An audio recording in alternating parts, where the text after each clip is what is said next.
समस्त प्रभु जीशुख्रीष्ट नाम मोर आंतरिक नमस्कार। तेरे प्रिय बंधुगण, पवित्र धर्मशास्त्र वर्णना करे प्रत्येक जानू नत हेब प्रत्येक जीवा प्रभु जीशुख्रीष्ट को प्रभु बोली स्वीकार कर। तेरे प्रिय बंधुगण, प्रत्येक जीवा स्वीकार कर जे प्रभु जीशुख्रीष्ट ईश्वर बोले। तेरे आज भिडियो आपण निमंते गोटे सुंदर साक्ष्य नहीं आसी, जो साक्ष्य आपण जीवन को बदल देव। आई साक्ष्य सामर्थ्य रही अच्छी। ए साक्ष्य कौन कर जनकर जीवन को संपूर्ण रूपे परिवर्तन करदेव। तेबे से साक्ष्य मुझे शुणेबी, से वीडियो को आपण देखु था। आदि ये साक्ष्य आपन को भल लगे, साक्ष्य को निश्चित भाव में अन्य सहित शेयर करूँ। ये साक्ष्य को आपर अन्य प्रेरणा पाइबे साक्ष्य माध्यम। कारण प्रिय बंधुगण, आपण मैंने भल भाव जानते आमे तो प्रभु जीशु लोक मैंने सुसमाचार प्रचार करूँ, किंतु सुसमाचार प्रचार सहित साक्ष्य मत दि जाए। कहीं दि जाए? सुसमाचार शक्ति अच्छी, किंतु साक्ष्यर मत शक्ति रही अच्छी। जितेबाला जने सुसमाचार शुणिला परे आ जितेबाला जने आमर साक्ष्य शुणिला परे आ से कौन हुए, आमर साक्ष्य माध्यम से जाने जे प्रकृत प्रभु जीशुख्रीष्ट एमिति कार्य सब करिपारନ୍ତି। प्रकृत प्रभु जीशुख्रीष्ट निकट शक्ति अच्छी, सामर्थ्य अच्छी। जितेबाला से साक्ष्य शुणे सेतेबाला से ए विषय को से विश्वास करे, जितेबाला ग्रहण करे आ सहित जितेबाला सुसमाचार को शुणे सेतेबाला से प्रकृत प्रभु जीशुख्रीष्ट को निजर व्यक्तिगत उद्धारकर्ता भाव ग्रहण करे। तेबे चलतु प्रिय बंधुगण, आम साक्ष्य को आम आरंभ करवा। आपण मत कमेंट करेंगे जे साक्ष्य किपरि लगिला। आ साक्ष्य को निश्चित भाव में शेयर करने भूलिए ना, अन्य सहित शेयर करंतु। धन्यवाद। मेरे प्रिय भाई बहनों, आप सबको हमारा नमस्कार, जय मसीह की। मैं राकेश कुमार आप लोगों के सामने में मैं अपनी गवाही बताना चाहता हूँ। मैं पहले प्रभु यीशु मसीह को नहीं जानता था। मैं एक हिंदू परिवार में जन्मा। मैं 6 भाई, अपने माँ पिताजी का 6 भाई में 5वां नंबर मेरा है। मुझसे एक छोटा भाई है। और बोले तो मैं बचपन से काफ़ी हम लोग भक्ति में जीवन व्यतीत करने वाले, काफ़ी हमारा परिवार सब भक्ति में जीवन बिताने वाला। हम गायत्री परिवार से होने वाले हम हैं। और हमारे घर में सबसे पहले हमारा भैया गायत्री परिवार में आए और हम लोग भी गायत्री को मानने लगे। हम लोग भी जो है पूजा पाठ में काफ़ी मन बनाने वाले थे।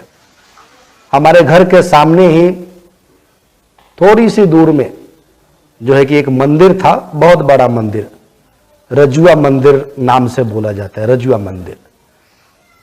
हम सोए रहते थे और सुबह के समय में जैसे ही उस मंदिर में घंटी का टन टन टन टन आवाज होता था, मैं उठता आंख मिचते हुए और मैं उस मंदिर में जाता था।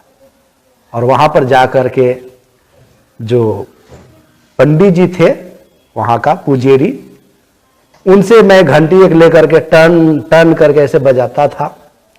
और वो पंडित जी ऐसे हाथ में घंटी टन टन टन टन ऐसे करते करते आरती दिखाते थे सब भगवान को।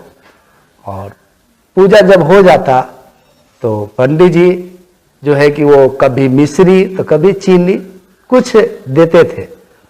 और उस प्रसाद को मैं लेकर बड़ी श्रद्धा के साथ, बड़ी आदर के साथ उसको मैं लेकर आता था। और मैं अपने घर में सरस्वती जी, दुर्गा जी, येलो काली जी का मंदिर एक छोटा सा बनाए हुए थे, उसी में हम वो प्रसाद को रखते थे। और फिर नहा धो करके अपना अच्छा से ब्रश व्रश किया, नहा धोकर स्कूल जाने से पहले वो पूजा करते थे। और फिर अगरबत्ती दिखाते उसी मिश्री में, उसी प्रसाद में और थोड़ा चीनी या मिश्री मिला करके फिर जो है कि सब लोगों को प्रसाद के रूप में बांटते। फिर हम खाते। उसके बाद खाना खा करके फिर हम स्कूल जाते थे। बोले तो बचपन से हमारा जीवन मेरा नहीं, हमारे परिवार का पूरा हम लोग भक्ति में जीवन बिताने वाले। लेकिन कुछ दिन के बाद मेरे भाई थे, वो मर गए, और उसके बाद में हमारा पढ़ाई भी खत्म हो गया। हम चले गए दिल्ली। दिल्ली में जाने के बाद उधर में वजीरपुर जे कॉलोनी में मैं रहता था, और वहाँ पर मुझे एक व्यक्ति से मुलाकात हुआ। जिस मकान में मैं रहता था, किराए के मकान में, वहाँ पर मैं रहता था। तो वहाँ पर एक जिस मकान में था, उसी मकान का किराएदार जो मालिक था, उन्होंने मुझे बताया कि क्या आप यीशु मसीह को जानते हैं? मैंने बोला यीशु मसीह, ये क्या है यीशु मसीह? तो बोला कि आप यीशु मसीह को नहीं जानते? मैंने बोला कि नहीं, ये तो मैंने कभी सुना भी नहीं। तो बोला कि आज एक प्रार्थना होता है आर ब्लॉक में, आप चलिएगा, वहां पर जिले सिंह नाम का एक पास्टर है, वो जो है कि प्रार्थना चलाते हैं, आप वहां जा करके देखिए, चलिए हमारे साथ। मैं एक बार गया, देखा, चल आया। फिर दूसरा सप्ताह ड्यूटी से मैं जल्दी जल्दी आया, और जो है कि वहां पर मैं गया कि आज भी थोड़ा जाकर देखे क्या है। वहां जाकर के जब मैं देखने लगा, वहां पर गाना चल रहा था, मुक्ति दिलाए यीशु नाम, शांति दिलाए यीशु नाम। ये गाना जो है मेरे मन में एक अलग एक आवाज सा आया कि ऐसा तो मैंने गाना सुना नहीं, बहुत सारा हम लोग गाना सुने हैं, लेकिन ऐसा मुक्ति दिलाए, ये मुक्ति क्या होता है और ये उद्धार क्या होता है? फिर मैं जो है कि प्रार्थना हुआ, प्रार्थना के बाद में वो जिले सिंह जो थे पास्टर, मैं उनसे मिला और उनसे मैं बात किया, तो उन्होंने बताया यीशु मसीह का संदेश, यीशु मसीह पर हम क्यों विश्वास करते हैं। उन्होंने बताया इस संसार में बहुत सारा भगवान आया, बहुत सारा देवी देवता आए, लेकिन जितने बारे में हम सुनते हैं, सबके बारे में हम एक बात सुनते हैं, क्या? जब जब पाप धरती पर आए तब तब लिया अवतार। यानी पापियों का संहार करने के लिए, पापियों का नाश करने के लिए ऐसा कोई अवतार नहीं हुआ जो पापियों को बचाने के लिए आया हो। और मैं जब अपने मन में सोचा और उन्होंने मुझे बताया कि पापी क्या रावण था, क्या कंस था, क्या महिषासुर था, क्या हम लोग पाप नहीं करते? तब मेरे मन में आया कि सच में पापी बोलेंगे या पाप का बात करेंगे तो हम लोग भी पापी है। और परमेश्वर का वचन बताता है कि सबने पाप किया और परमेश्वर की महिमा से रहित हो गया। रोमियो 3:23 में हम लोग पढ़ते हैं, सबने पाप किया। कोई ऐसा व्यक्ति जो कि धार्मिक है कोई नहीं है। हम सब जन्म से, कर्म से और स्वभाव से, हम लोग शुरू से हम लोग प्रार्थना एक हम लोग जो है कि सुनते आ रहे हैं, है ना? क्या प्रार्थना है? पापो हम पापो कर्म हम पापात्मा पाप संभोह त्राहि माम पुंडरी कक्षाय तन्यो तन्यो स्वरो हरि हरे। हम लोग ये प्रार्थना ये जो है कि हम लोग जो है कि करते आ रहे हैं। हमारे घर में पंडित जी आते हैं, अच्छे अच्छे मंत्र पढ़ते हैं। ये सब जो है क्या जो है कि हमारे केवल बोलने से क्या हमारा पाप क्षमा होगा? ये बात मुझे समझ में आ गया कि केवल सच में बोलने से हमारा पाप क्षमा नहीं होगा, लेकिन हम अगर जो है कि ये बातों को हम जो बोल रहे हैं इसको पूरा करने के लिए क्या हम कर सकते हैं? कौन है जो हमारे पापों को क्षमा के लिए ऐसा कोई व्यक्ति कोई है जो जान दिया? तब लोग परमेश्वर का वचन पढ़ते हैं। यूहन्ना का किताब, बाइबल में एक पद है, यूहन्ना का किताब 3 अध्याय का 16 पद से 18 पद तक, परमेश्वर ने जगत से ऐसा प्यार किया कि अपना एकलौता पुत्र दे दिया, ताकि जो कोई उस पर विश्वास करे वह नाश न हो परंतु अनंत जीवन पाए। परमेश्वर ने अपने पुत्र को जगत में इसलिए नहीं भेजा कि जगत पर दंड की आज्ञा दे, परंतु इसलिए भेजा कि जगत उसके द्वारा उद्धार पाए। जो कोई इस पर विश्वास करता है अब उस पर दंड की आज्ञा नहीं, परंतु वो अनंत जीवन में प्रवेश कर चुका है। परंतु जो विश्वास नहीं करता वो दोषी ठहराया जा चुका है। मैंने उसी दिन मेरा मन में जब ये अंदर का मेरा आवाज आया कि सच में ऐसा कौन परमेश्वर है, एक यीशु मसीह है जो पापियों को नाश करने के लिए नहीं परंतु बचाने के लिए आया। परमेश्वर हमारे लिए इकलौता पुत्र को भेज दिया ताकि हमारा उद्धार हो, हमारा जीवन बचे, नाश करने के लिए नहीं। हम जितना सुनते हैं अवतार, सब अवतारों के बारे में सुनते हैं, नाश करने के लिए आया, लेकिन यीशु मसीह बचाने के लिए आया। प्रभु यीशु मसीह है जो हमें हमारे पापों से बचा सकता है। यीशु मसीह है जो मर करके जी उठा। यीशु मसीह मारा गया, गाड़ा गया और तीसरा दिन जी उठा। और ये मुझे उस दिन समझ में आया, यीशु मसीह है जो जी उठा हुआ जिंदा प्रभु है। उनके सिवाय दूसरा कोई प्रभु नहीं है जो मर करके जिंदा हुआ। और मैंने उसी दिन मन में हमने निर्णय लिया कि जिस प्रभु को मैं बचपन से मैं ढूंढते आ रहा था, पूजा कर रहा था, कितना पूजा पाठ बचपन से करते आ रहा था, हम लोग मंत्र पढ़ते जा रहे थे, हैं? हम लोग मंत्र पढ़ते जा रहे थे, गायत्री मंत्र हम लोग पढ़ते, ओम भूर्भुवः तत्सवितुर्वरेण्यं भर्गो देवस्य धीमहि धियो यो नः प्रचोदयात्। ये सब केवल मंत्र पढ़ने से हमारा पाप क्षमा नहीं हो सकता था, क्योंकि आज मनुष्य जो है उसके समान हो गया है जैसे कोई दलदल में पड़ा हुआ। एक व्यक्ति जब दलदल में गिर जाता है तो जितना कोशिश करता है उस दलदल से निकलने के लिए, उतना ही उस दलदल में वो धंसते चला जाता है। ठीक उसी प्रकार हम थे। हम बचपन से बहुत पूजा पाठ कर रहे थे, तीर्थ यात्रा, दान पुण्य, तपस्या कर रहे थे, लेकिन अपनी बुद्धि से कर रहे थे, अपनी इच्छा के अनुसार कर रहे थे, परमेश्वर की इच्छा के अनुसार नहीं कर रहे थे। अब हमें समझ में आ गया यीशु मसीह है जो हमारे लिए मर करके जी उठा हुआ है। हम लोग मत्ती के किताब 7 अध्याय का 21 पद में पढ़ते हैं, जो मुझसे हे प्रभु कहता है वे सब स्वर्ग राज में प्रवेश नहीं करेंगे, परंतु वही जो स्वर्गीय पिता की इच्छा पर चलता है। आज कौन है जो स्वर्गीय पिता की इच्छा पर चलता है?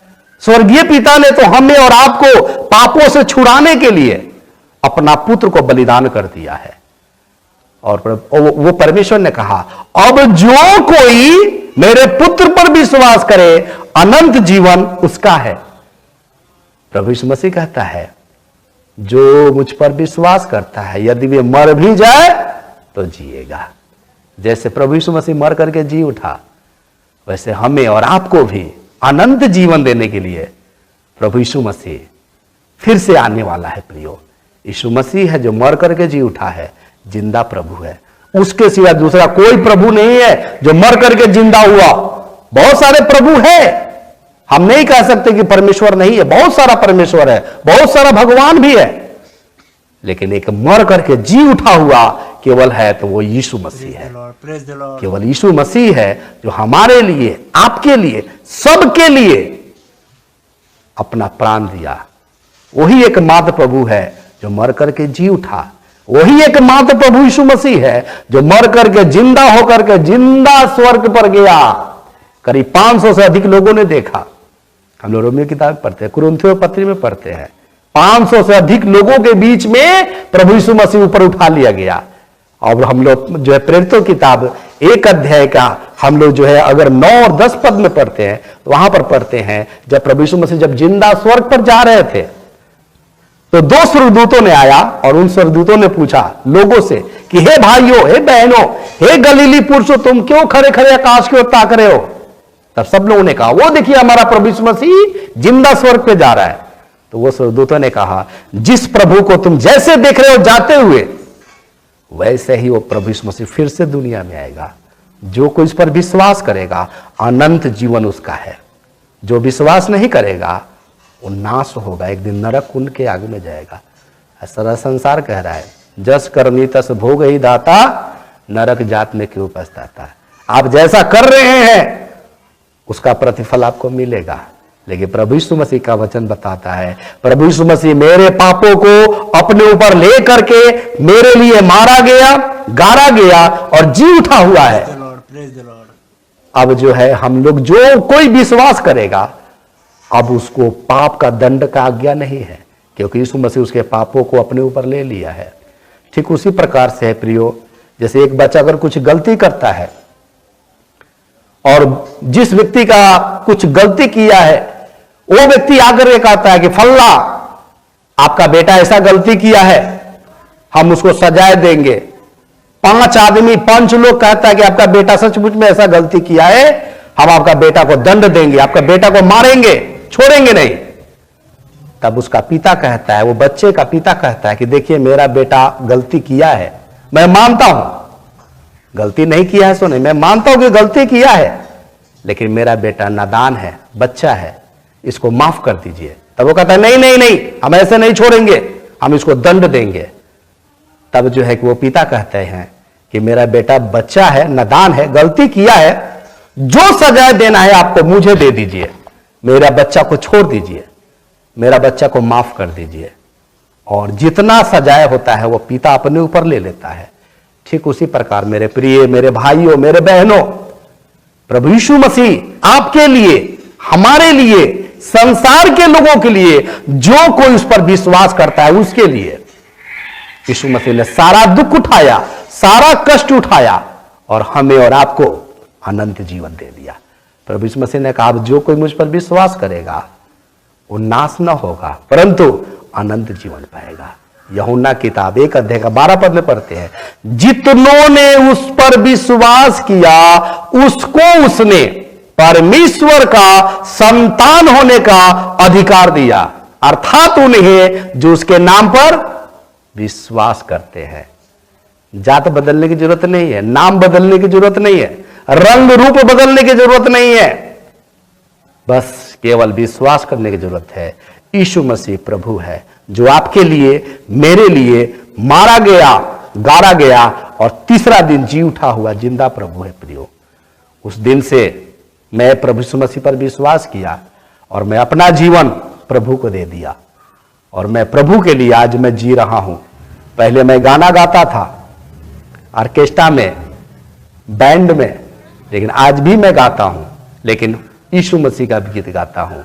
अब मैं फिल्म का गीत नहीं गाता, ऑर्केस्ट्रा में गीत नहीं गाता, मैं यीशु मसीह का गाना गाता हूं और यीशु मसीह के लिए मैं अभी जी रहा हूं और मैं प्रभु का संदेश सुना रहा हूं। ये संदेश मैं उम्मीद करता हूं कि ये संदेश आपके लिए जरूर लाभकारी होगा। प्रभु आपको आशीष दे, ये मेरा विनती है। यीशु मसीह के सिवा दूसरा कोई प्रभु नहीं है, इसलिए अभी समय है, प्रभु को समझिए, प्रभु को पहचानिए और अपने जीवन को बचाइए नाश होने से पहले, क्योंकि हमारा और आपका जीवन एक एक दिन, कोई कहता है मेरा 50 साल का उम्र हो गया, कोई कहता है मेरा 60 साल का उम्र हो गया, कोई कहता है मेरा 70 साल का उम्र हुआ, लेकिन प्रियो एक बात को याद रखना, हमारा और आपका जीवन उम्र नहीं, हमारा जीवन मृत्यु के मुंह में जा रहा है। हम लोग पढ़ते हैं, है ना, अस्तो मां सतगमया तमसो मां ज्योतिर्गमया मृत्युर्मा अमृतर्गमया। हे परमेश्वर, हम असत्य के रास्ते में जा रहे हैं, सत्य क्या है हमें नहीं मालूम, आप सत्य के मार्ग में हमें लेकर चलिए। तमसो मां ज्योतिर्गमया, प्रभु तू ही ज्योति है, हम अंधकार में है। मृत्युर्मा अमृतर्गमया, प्रभु हम लोग मृत्यु के मुंह में जा रहे हैं, प्रभु आप हमें नाश होने से पहले से बचा लीजिए। प्रभु यीशु मसीह आपके लिए अपना प्राण दिया है, आपको बचाना चाहता है, यीशु मसीह आपको छुड़ाना चाहता है। बहुत बहुत धन्यवाद जो आप लोगों ने सुना। परमेश्वर आपको अनुग्रह करे। प्रभु यीशु मसीह है जो हमारे लिए और आपके लिए मर करके जी उठा। सर्वो पापो परिहारो रक्तम प्रश्नम आवश्यम ताड़ रक्तम परमात्मेना पुण्यदान बलियाग में। प्रभु यीशु मसीह आपके लिए पाप का परिहार हुआ है। यीशु मसीह आपके लिए मर करके जी उठा हुआ है, वो जिंदा प्रभु है। परमेश्वर आपकी सबकी सहायता करे, प्रभु अनुग्रह करे, परमेश्वर नाम की महिमा हो। बहुत बहुत धन्यवाद सबको। जय मसीह की, नमस्कार।